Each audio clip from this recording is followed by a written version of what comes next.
Yield, scullion. Oh, shit. Yield, I say. I am yielding. What else do you expect me to do? You could stand and fight. Fight? Who? You? Why? Because you bear the favour of the House of York.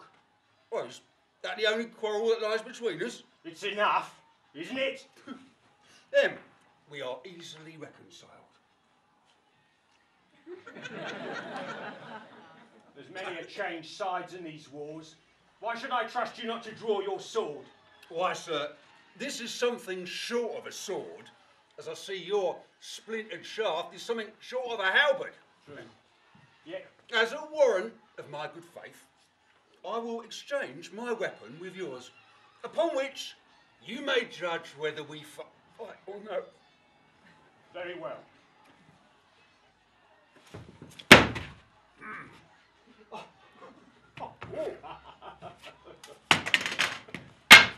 Morday. Partlet. But the subterfuge? Oh, no, subterfuge, friend. It's a mere matter of self-preservation. See, the rumour in the ranks was that limp-spined Lord Stanley was shortly to bring his power to aid the king. The hog of York. At a critical stage of the battle.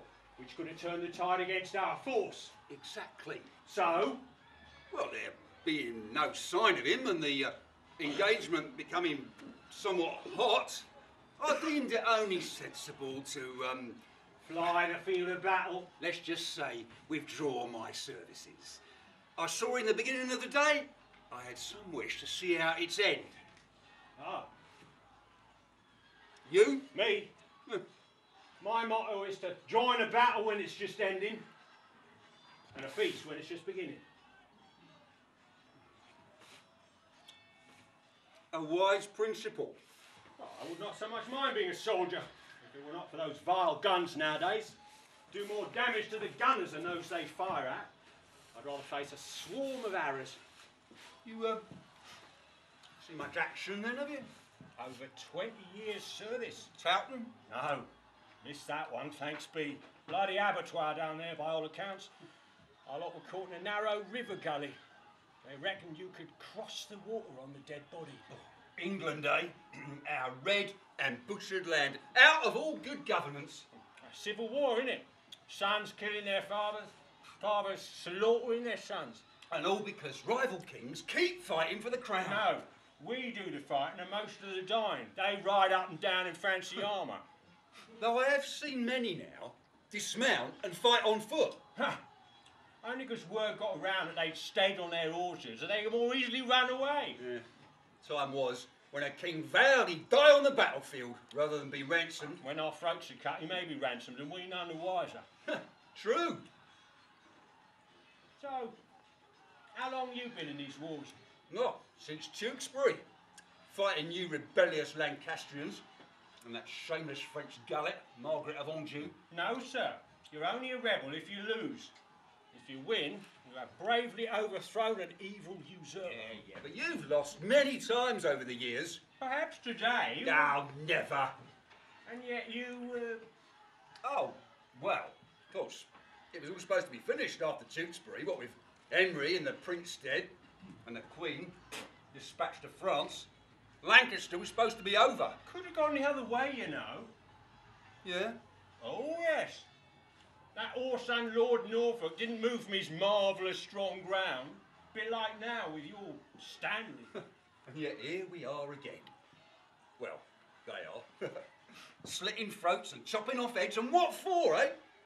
Not for a crown, that's for sure, not us. Fortune? Hardly. And what they pay us?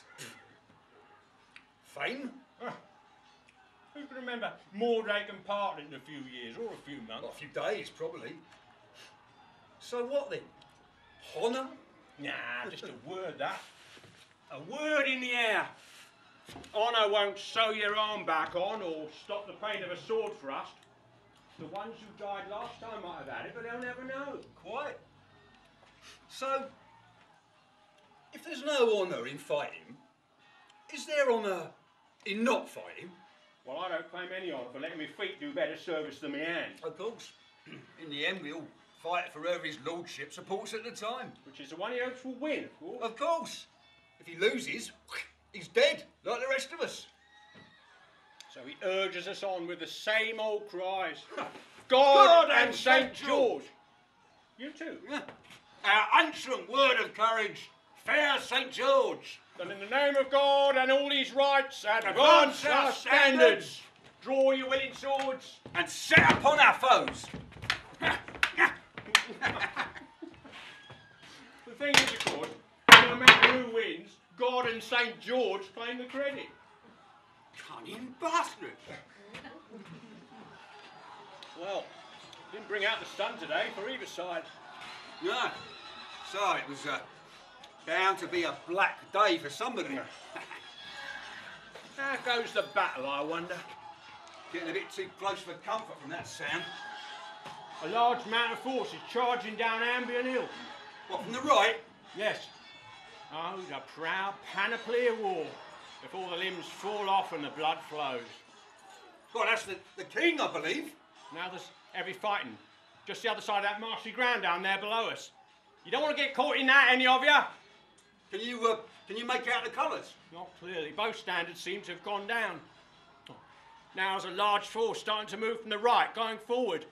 I can make out their banner, what looks like 3 martlets. Oh, Stanley, at last. Perhaps. But it looks as if he's going for the left flank of the group who came charging down the hill. I believe you're right. The treacherous bastard is declared for Lancaster. If so, I think it tips the balance. Oh, there's someone down.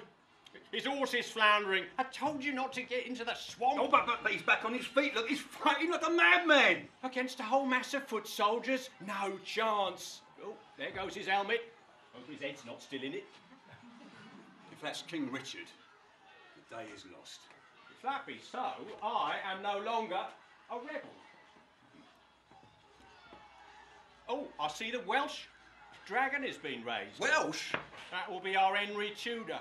If he takes the crown, I trust he will enjoy it, make much of it, and not find it lies uneasy on his head. What say you? I don't think I care very much anymore. Besides, what's in the name? Give it another few years and we'll be at each other's throats again. You don't feel any different, and you king and all that. Well, the war's over. I'm still alive. That's good enough for me. As one rose withers, so another one flourishes. Very poetic. Now, if it's a bit clearer down there, I think we should go and find some replacements for our weapons.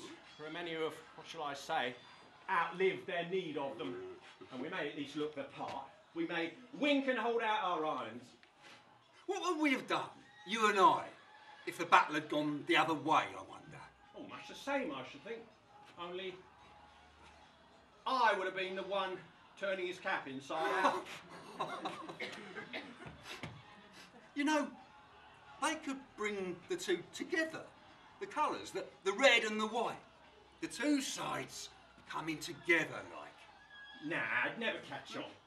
Come on, let's go.